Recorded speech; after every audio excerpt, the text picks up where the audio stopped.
രാത്രിയിലും പുലർച്ചെയുമായി ഉണ്ടായ 3 ഉരുൾപൊട്ടലുകൾ കേരളത്തിന്റെ മുഖച്ഛായ തന്നെ മാറ്റി. ഈ പ്രശ്നത്തെ എങ്ങനെ മുൻകരുതലോടെ നേരിടാം എന്ന ചിന്തയിൽ നിന്നാണ് ഞാനും സുഹൃത്തുക്കളും എർത്ത് അലാം എന്ന ആശയത്തിലേക്ക് എത്തിച്ചേർന്നത്. 7ാം ക്ലാസ്സിലെ വൈദ്യുതിയുടെ ലോകം എന്ന പാഠഭാഗവുമായി ബന്ധപ്പെടുത്തിയാണ് ഞങ്ങൾ ഈ പ്രവർത്തനം ആരംഭിച്ചത്. സീസ്മോമീറ്ററും റിക്ടർ സ്കെയിലും ഭൂകമ്പത്തിന്റെ കാരണവും തീവ്രതയും അളക്കുമ്പോൾ ഭൂകമ്പത്തിന് മുന്നേയുള്ള മുന്നറിയിപ്പിലൂടെ ഒരു മനുഷ്യ ജീവനെയെങ്കിലും രക്ഷിക്കാൻ സാധിക്കുന്നത് വളരെ വിലപിടിപ്പുള്ള പ്രവൃത്തിയാണെന്ന തിരിച്ചറിവിലൂടെയാണ് ഞങ്ങൾ ഈ പരീക്ഷണത്തിൽ എത്തിച്ചേർന്നത്. ഇത് എർത്ത് അലാമിൻ്റെ മിനിയേച്ചർ രൂപമാണ്.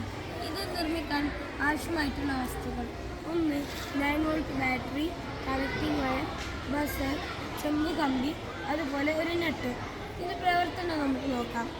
ഇത് പ്രതലത്തിലുണ്ടാകുന്ന ചലനം കാരണം ഈ ബാറ്ററിയുമായി ഘടിപ്പിച്ച തൂക്കിയിട്ടിരിക്കുന്ന കമ്പി ബസറുമായി ഘടിപ്പിച്ച ലോഹ കമ്പിയുമായി തട്ടുമ്പോൾ ഈ സർക്യൂട്ട് ക്ലോസ് ആവുകയും ബസർ ശബ്ദിക്കുകയും ചെയ്യുന്നു.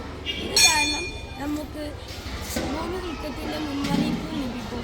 അതുകാരണം നമുക്ക് എത്രയും പെട്ടെന്ന് രക്ഷപ്പെടാം. ഇത് ആപ്ലിക്കേഷൻ ലെവലിൽ കൊണ്ടുവരുമ്പോൾ ഇതിൽ ഇനിയും മോഡിഫിക്കേഷനുകൾ വരുത്താം.